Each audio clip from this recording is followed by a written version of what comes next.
বন্ধ করতে হবে। বাংলাদেশের সংখ্যালঘুদের উপর অত্যাচার বন্ধ করতে হবে। বাংলাদেশের সংখ্যালঘুদের উপর অত্যাচার হচ্ছে কেন? জবাব চাই, জবাব দাও।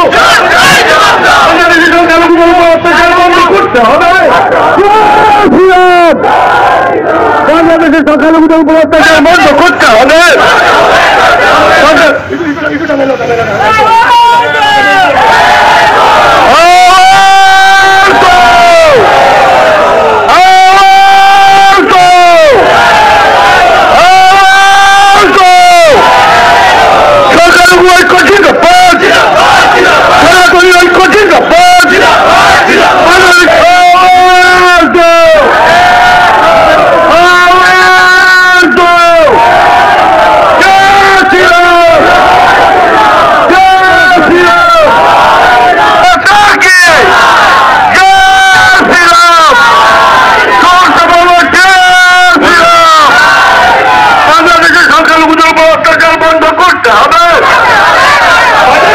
সংখ্যালঘুদের